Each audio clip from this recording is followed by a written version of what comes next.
Notre Soleil n'est pas immortel.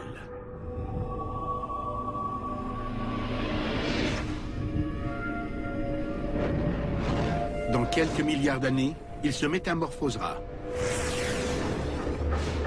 Il se dilatera pour former une énorme géante rouge qui engloutira la Terre.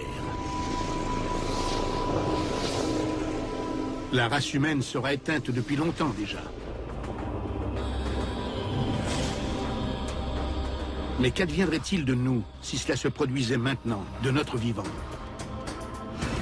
De quoi notre planète aurait-elle l'air si nous étions témoins de cette catastrophe?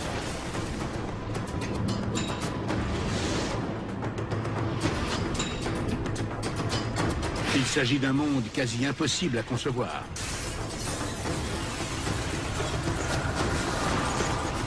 Voilà ce qui arriverait à notre planète si le Soleil amorçait dès aujourd'hui sa transformation en géante rouge, nous obligeant à lutter pour notre survie.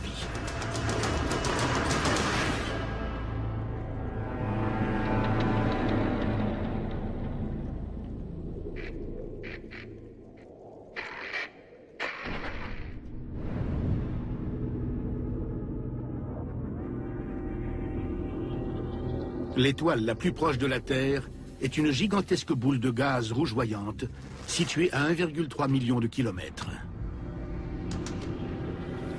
Le Soleil est si gros qu'il pourrait contenir 1 million de planètes comme la Terre. Mais sa taille n'est qu'une seule des nombreuses caractéristiques fascinantes de notre Soleil. Les atomes d'hydrogène s'entrechoquent sans répit dans son noyau. Chaque seconde, ces collisions produisent davantage d'énergie que ne le généreraient 2 milliards de centrales nucléaires en un an. La lumière et la chaleur ainsi créées réchauffent notre planète et lui insufflent la vie. Mais l'énergie solaire n'est pas inépuisable. Un jour, l'hydrogène viendra à manquer.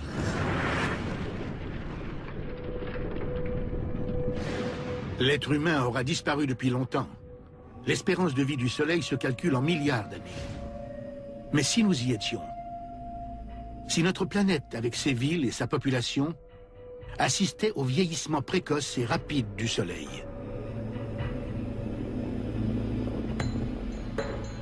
quel spectacle nous offrirait un voyage vers le futur de quelques milliards d'années? Combien de temps pourrions-nous survivre?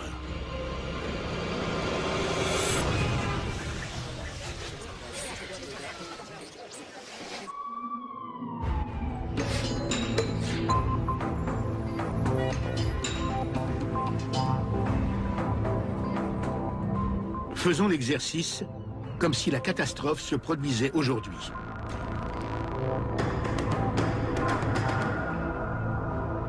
C'est un matin d'été comme les autres, mais au cours de la nuit, le Soleil a vieilli de plusieurs millions d'années.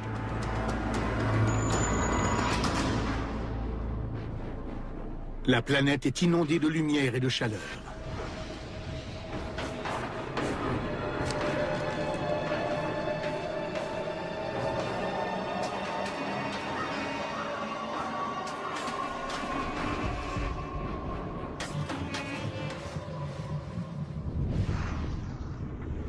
Rien n'y paraît à première vue. Mais le Soleil produit beaucoup plus d'énergie qu'à son habitude.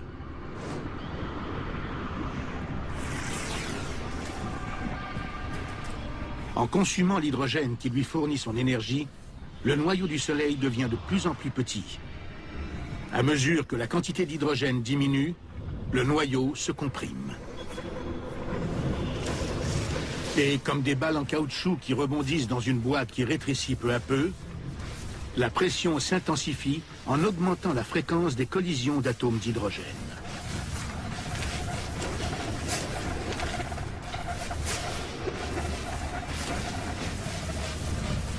Le Soleil dégage donc davantage d'énergie et la Terre se réchauffe.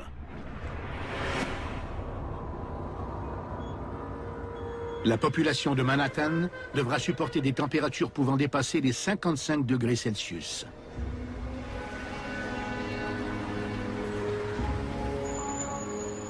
La température moyenne sur Terre grimpe d'une vingtaine de degrés.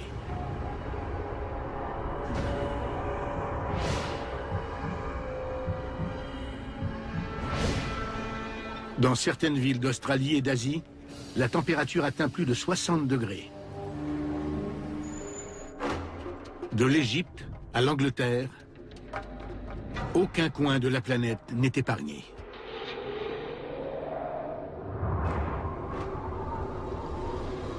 Même aux endroits les plus froids de la Terre, il fait beaucoup plus chaud qu'avant. Au Groenland et en Antarctique, la neige et la glace commencent à fondre.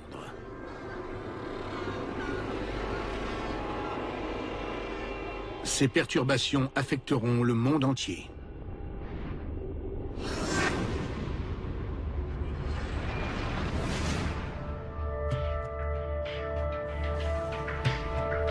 Après quelques années, ces températures élevées causeront la fonte des glaces au pôle Nord et au pôle Sud. Les gigantesques falaises de glace de l'Antarctique et du Groenland s'écrouleront dans la mer. À travers le monde, le niveau de la mer montera de plus de 60 mètres.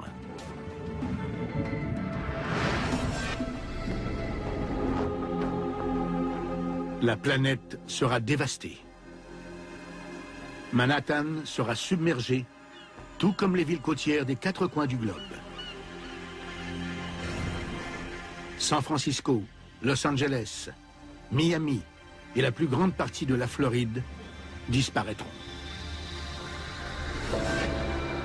Dans un monde où le soleil brille trop fort, il y a également trop d'eau.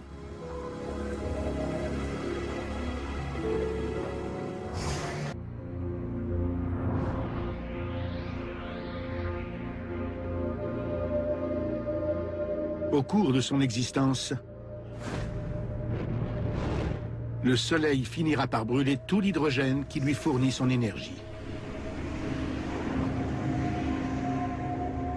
C'est un cycle d'évolution naturelle qui durera des milliards d'années. Aujourd'hui, nous faisons l'expérience d'accélérer ce processus de vieillissement pour en anticiper les effets potentiels sur la Terre. Du jour au lendemain, le Soleil a vieilli d'un autre 5000 ans. Il fait encore 20 degrés plus chaud qu'avant. Des températures qui provoquent l'inondation de villes comme New York. Mais des villes subissent une transformation d'une autre nature. Bambous et herbes hautes remplacent conifères et érables.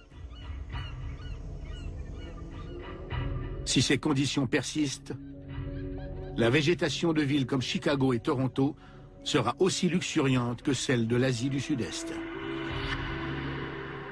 Le climat a changé de façon spectaculaire à travers le monde. Sous l'effet de la chaleur intense, l'eau s'évapore plus rapidement que jamais. D'énormes quantités d'eau montent vers le ciel.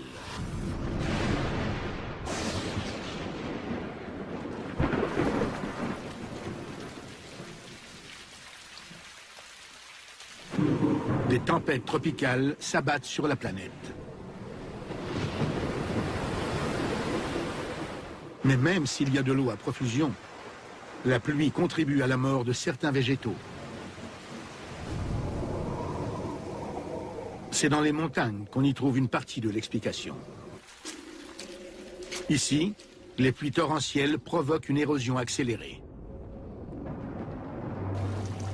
Alors qu'une nouvelle roche est exposée, les minéraux commencent à se lier au dioxyde de carbone. Au bout de milliers d'années, ils privent l'atmosphère de ce gaz carbonique. Or, les plantes ont besoin de dioxyde de carbone pour respirer. Certaines, comme le bambou, l'absorbent de façon étonnamment efficace. Dans ce monde de plus en plus chaud, ces espèces poussent à de nouveaux endroits. Mais pour d'autres variétés de plantes qu'on retrouvait dans l'hémisphère nord, l'adaptation pose problème. Érables, chênes et conifères ont du mal à survivre à ces changements climatiques radicaux.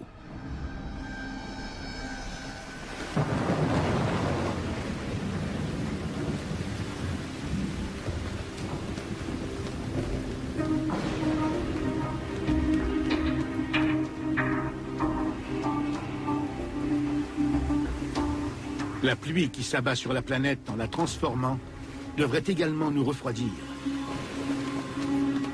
L'être humain est l'une des espèces animales qui régule le mieux sa température corporelle. L'eau nous aide à nous débarrasser de la chaleur. Elle la chasse littéralement de nos corps. Mais à une température humide de 55 degrés, il devient difficile de se refroidir en transpirant.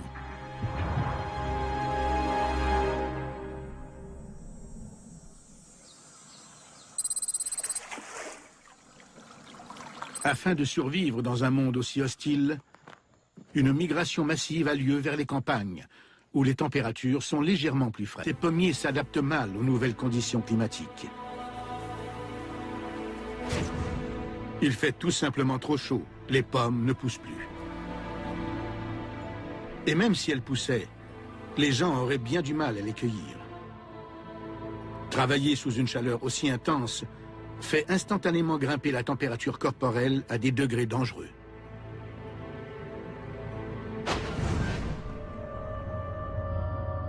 Le Soleil est en bonne voie de devenir une géante rouge.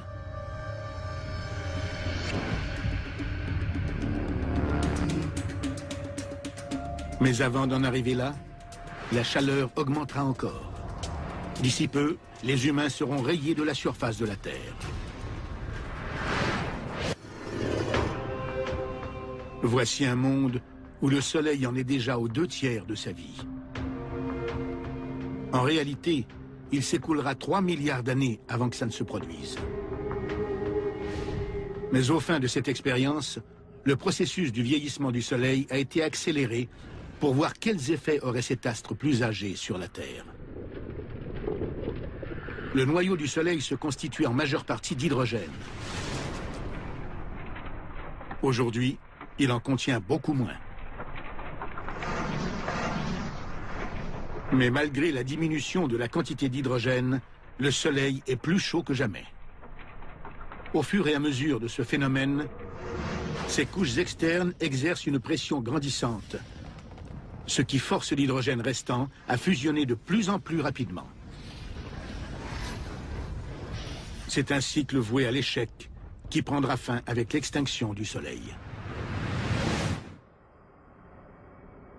Si la Terre sur laquelle nous vivons aujourd'hui était en orbite autour de ce Soleil vieillissant, l'intensification de sa luminosité passerait presque inaperçue, avec une différence moindre qu'entre des ampoules de 60 et de 100 watts. Mais l'être humain réagit bien plus à sa chaleur qu'à son éclat. Les saisons telles qu'on les a connues n'existent plus. Aux 4 coins du globe, les températures dépassent les 100 degrés. Au-delà du point d'ébullition de l'eau. On ne peut tout simplement pas survivre dans une chaleur aussi extrême. Le liquide qui protège nos yeux s'évaporerait rapidement. Une telle chaleur nous rendrait aveugles. Nos poumons sont remplis d'alvéoles, de fragiles membranes qui absorbent l'oxygène. Elles ne pourraient supporter une température de 100 degrés. La chaleur nous étoufferait. Et ce ne sont pas les seules menaces qui planent. La magnétosphère est une région invisible de l'espace qui entoure la planète en la protégeant de l'intensité du rayonnement solaire. Mais le Soleil vieillissant dégage plus d'énergie que jamais. Comme une armure ayant reçu trop de coups, la magnétosphère commence à se détériorer, laissant davantage de radiation solaire atteindre la surface de la planète. La peau nue est rapidement détruite. Les humains ne peuvent survivre qu'en se réfugiant sous terre. Ici, Les survivants en loques sont protégés des dangereux rayons ultraviolets et de la chaleur insupportable.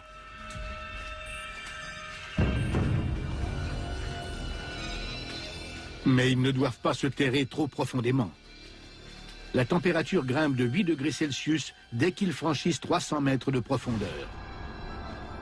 Ils sont littéralement pris au piège entre l'énergie meurtrière de leur étoile et la chaleur interne de leur planète.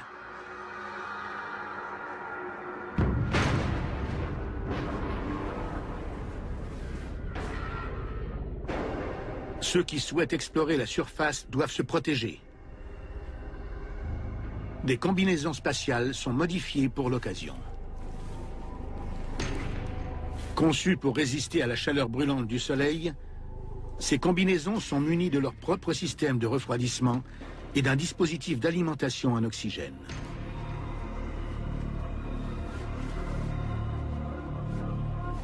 Elles sont blanches afin de réfléchir l'intolérable chaleur. Mais sur cette planète hostile, quiconque revêt cette combinaison doit en supporter le poids, qui dépasse les 45 kilos.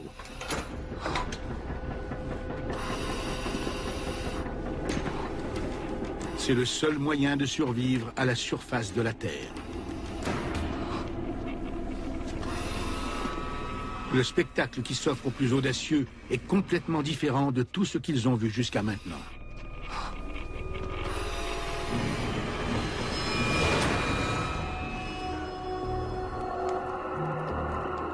La température atteint maintenant 150 degrés. Les villes sont dévastées par l'effroyable chaleur. Littéralement desséchées. Désormais, l'eau s'évapore beaucoup plus rapidement qu'elle ne le faisait sous notre soleil.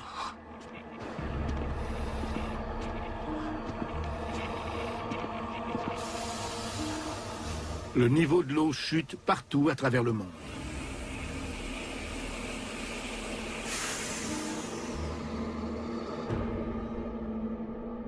Le Soleil est en train de faire bouillir l'eau de la planète jusqu'à l'évaporation complète.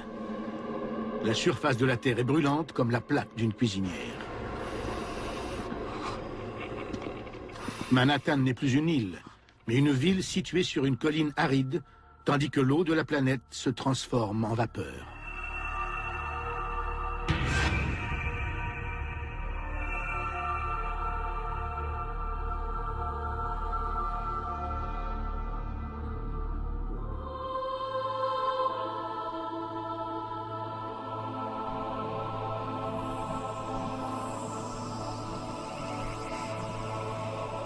Les structures de béton et d'acier construites au cours des centaines d'années précédentes sont laissées à l'abandon.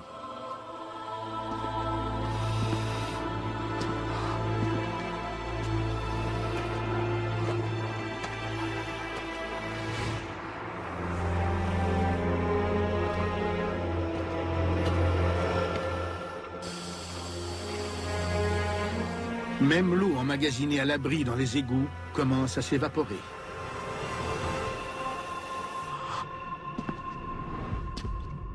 Bien des portes se ferment hermétiquement, le métal s'étant dilaté sous l'effet de la chaleur intense.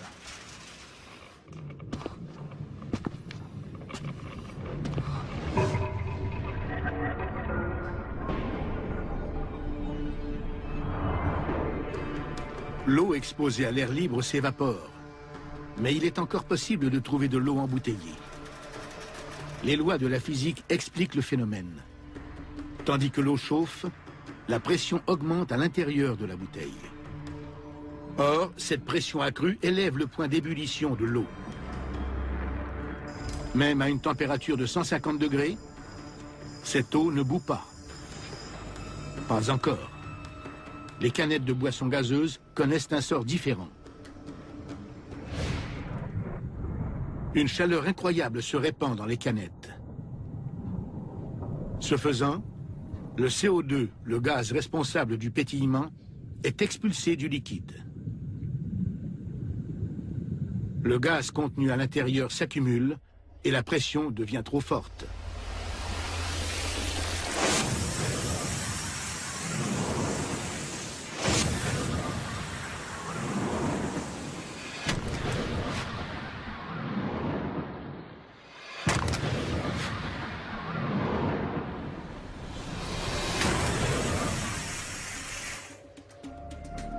Sous ce soleil qui vieillit rapidement, la Terre connaîtra des bouleversements encore plus terrifiants. Cette expérience voit le soleil vieillir de quelques milliards d'années. Et l'être humain tente de survivre sous les rayons d'une étoile plus chaude et plus lumineuse. La chaleur n'accorde aucun répit. Si la température ne cesse de grimper, les conséquences seront encore plus dévastatrices. Les littoraux du monde entier seront complètement redessinés. Les océans se videront peu à peu. La moitié de l'eau de l'océan Pacifique, le plus profond de la planète, s'est déjà évaporée. Et l'eau est chaude. Sa température moyenne à la surface des océans était d'environ 17 degrés Celsius. Désormais, elle augmente à un rythme effréné. À des milliers de mètres sous la surface, l'eau est encore assez fraîche. Les poissons d'eau chaude, comme le thon et le macaire, peuvent encore tirer leur épingle du jeu.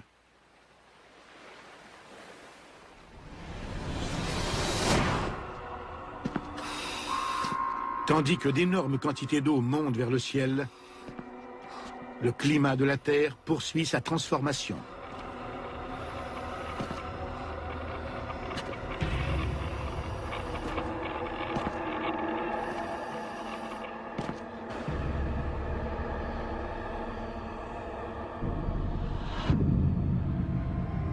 De plus en plus d'eau s'évapore et se condense. Les nuages se forment de plus en plus haut dans le ciel.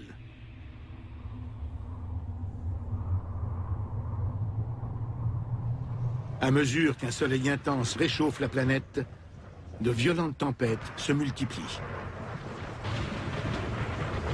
Des tempêtes hors du commun, qui s'étendent sur des centaines de kilomètres, s'abattent sur la planète. Bientôt, l'air deviendra trop chaud pour que la pluie atteigne la Terre. Elle s'évaporera avant de toucher le sol.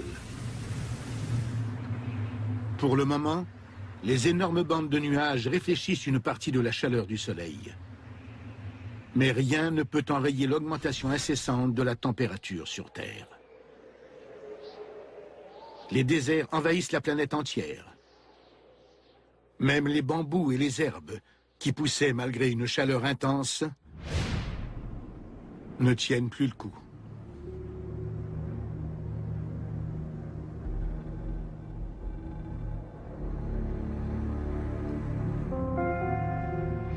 La mort de toute végétation rend les conditions déjà terriblement difficiles sur Terre encore plus désastreuses.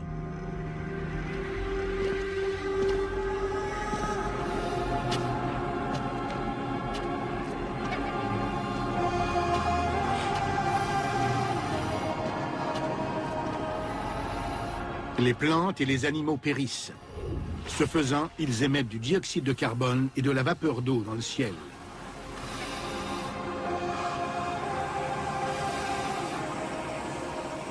Ces deux gaz sont partie intégrante de notre thermostat. Ils contribuent à emprisonner la chaleur sur Terre pour préserver la vie.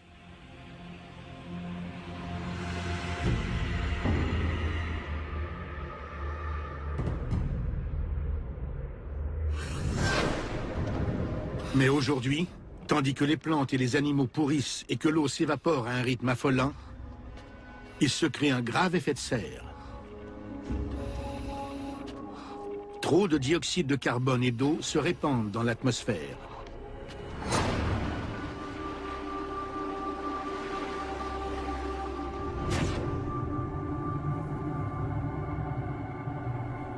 Dans un monde de violentes tempêtes, où les hommes luttent pour leur survie, l'une des plus importantes nécessités de l'existence est en train de disparaître. L'extinction des plantes prive peu à peu l'air d'oxygène.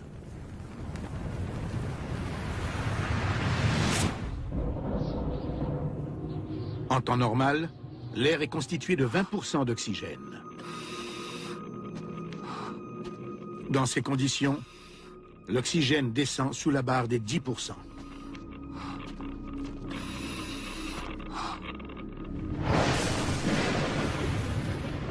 Ce n'est plus suffisant pour nous permettre de respirer, tout comme ce n'est pas suffisant pour entretenir le feu. La foudre frappe la planète, mais rien ne brûle.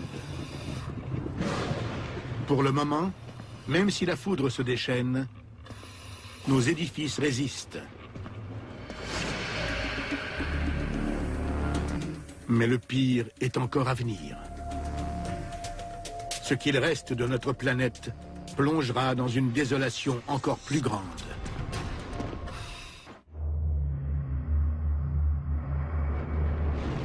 Notre Soleil vieillit rapidement vers son inéluctable extinction. Au fin de cette expérience, son cycle de vie s'en trouve grandement accéléré. Voici l'astre du jour tel qu'il sera dans 4 milliards d'années. La quantité d'hydrogène qui reste est soumise à une pression extrême, écrasée sous le poids des couches externes du Soleil. Des centaines de millions de tonnes d'hydrogène fusionnent chaque seconde. La Terre est encore en orbite autour du Soleil, mais elle est méconnaissable. Il fait désormais 370 degrés Celsius à la surface de la planète. Et la température grimpe toujours.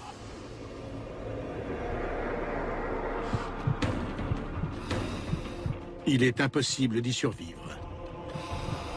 Même la combinaison la plus perfectionnée ne saurait résister à la chaleur de ce soleil de plomb.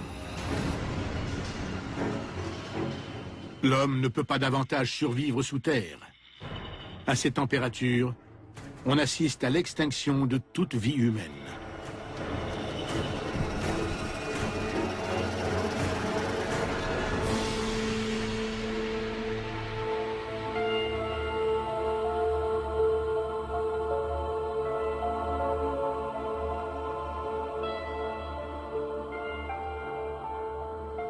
Les dernières gouttes d'eau de la planète s'évaporent.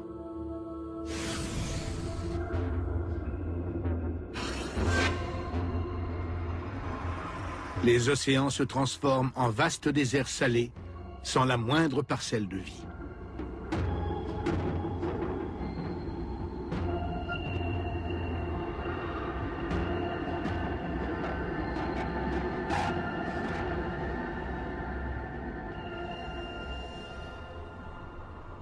Pendant que les océans s'évaporent, la Terre est enveloppée de nuages qui réfléchissent les rayons du Soleil.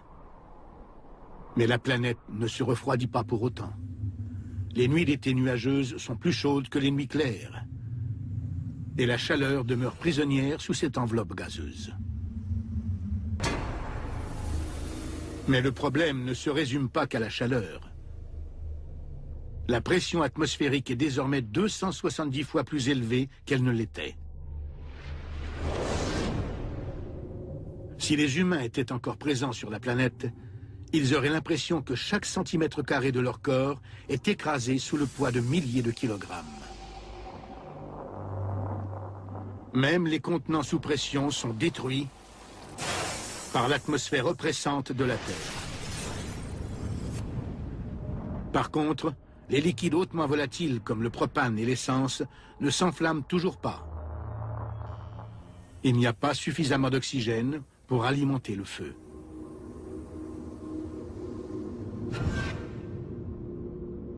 Mais la chaleur ambiante extrême suffit amplement pour faire fondre ce que les humains ont laissé derrière eux.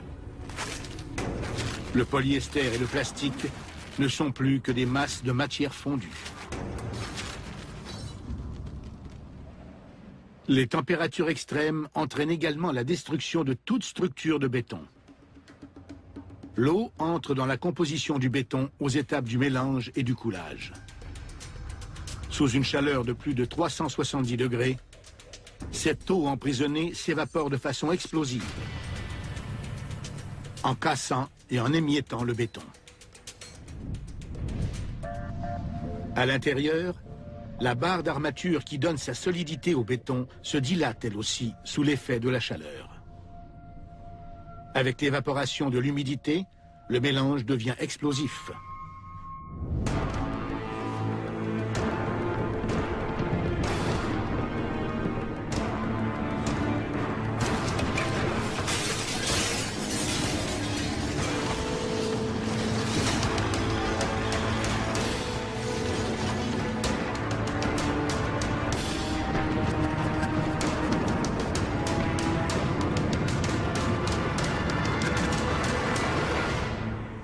Certains monuments anciens se montrent plus résistants à la chaleur intense.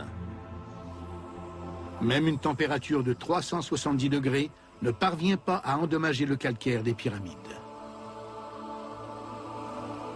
Les énormes menhirs de Stonehenge sont faits de grès. Ils ne fondent pas non plus.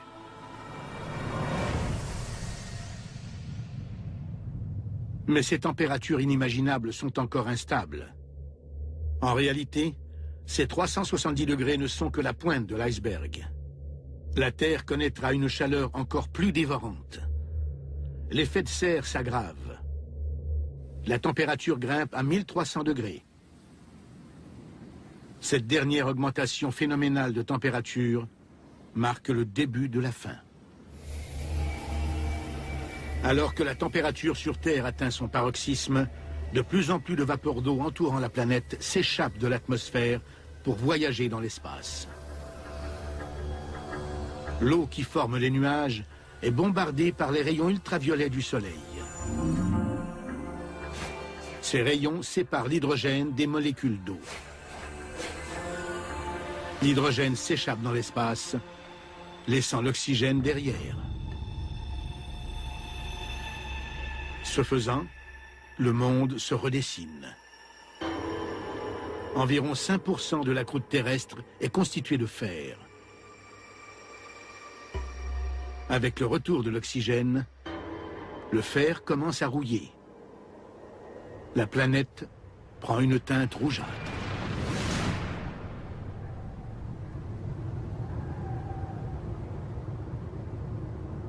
Tandis que le niveau d'oxygène remonte, les températures extrêmes déclenchent un cycle funeste. Il y a désormais suffisamment d'oxygène pour alimenter le feu.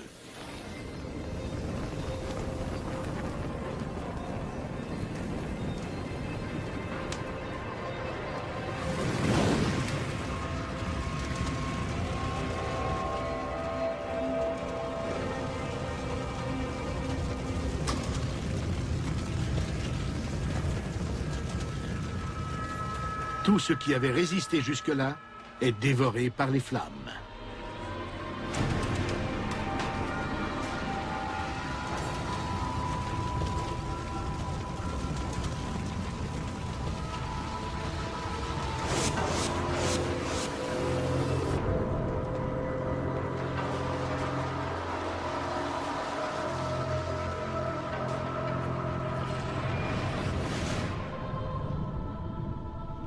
Mais même sans les flammes, le calcaire des pyramides finit par s'effriter.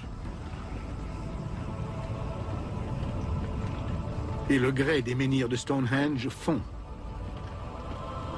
La chaleur est impitoyable. Les derniers vestiges de notre existence disparaissent à jamais.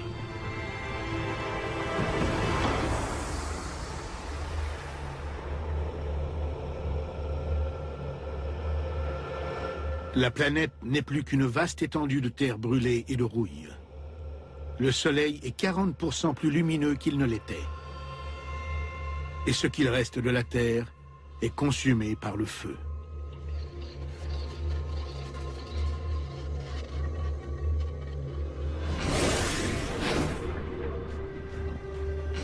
Le même Soleil qui nous a donné vie a brûlé la planète vive.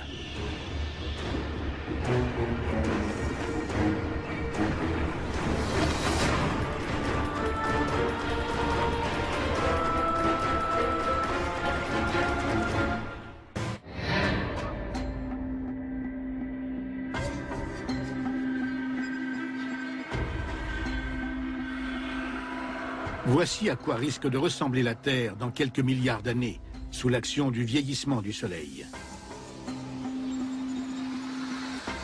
Dans cette expérience, le Soleil a évolué prématurément, et l'être humain a tenté de survivre sous ses rayons de plus en plus ardents. Les villes ont disparu. Le monde moderne a été réduit à néant par une chaleur extrême.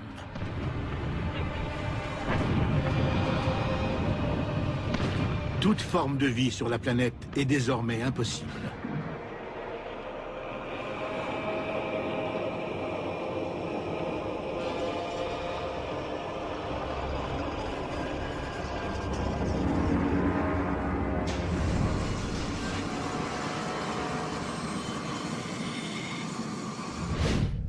Le Soleil a 6 milliards d'années de plus qu'aujourd'hui. La fin est venue. Non seulement la fin de la vie sur Terre, mais la fin de la planète elle-même. Profondément enfouis au cœur du Soleil, les derniers atomes d'hydrogène ont fondu. Il ne reste plus qu'un noyau d'hélium. La fusion de l'hélium demande une pression et une chaleur intenses. Mais l'immense force exercée par les couches externes du Soleil amorce le processus de fusion.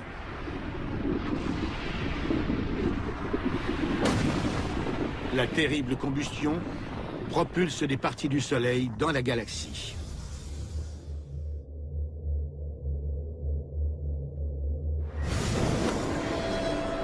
Sur Terre, la température grimpe à plus de 1370 degrés.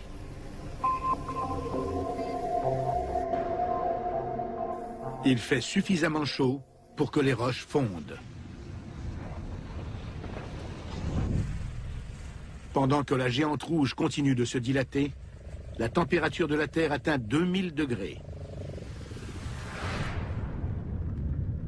Vénus et Mercure sont déjà engloutis.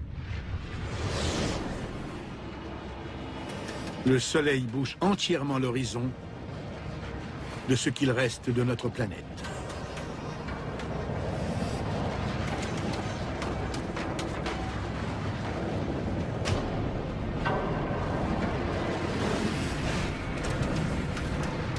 Le Soleil est 200 fois plus gros qu'avant.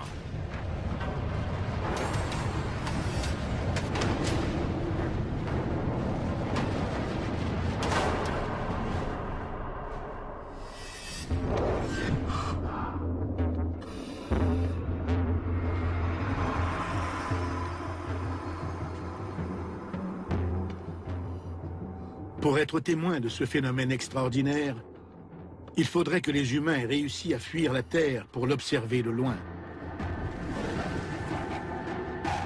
Peut-être sur la lune de Jupiter, nommée Europe. À l'extérieur de la zone habitable de notre système solaire, il a toujours fait trop froid pour permettre à la vie humaine de se développer. Mais la géante rouge vient tout bouleverser. Les températures atteignent des niveaux habitables, même aux extrémités du système solaire. Mais la Terre ne se ressemble absolument plus. Rien ne peut laisser croire qu'il y a déjà eu de la vie sur notre planète.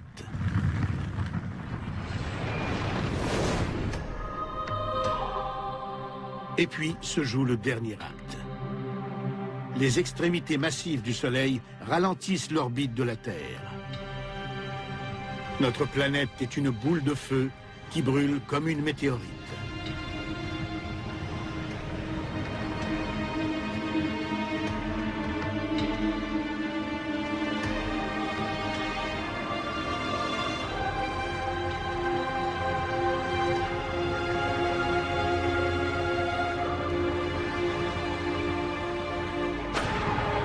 Dans une explosion de chaleur absolument inimaginable, la Terre est finalement avalée par le Soleil.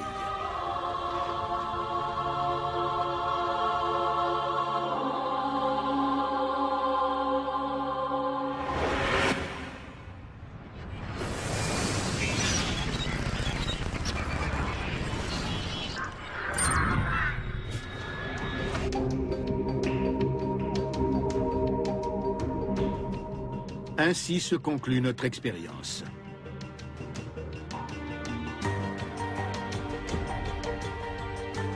Il est vrai qu'avec le temps, le Soleil deviendra peu à peu plus chaud et plus gros. Un jour, il se métamorphosera en une géante rouge en transformant notre système solaire.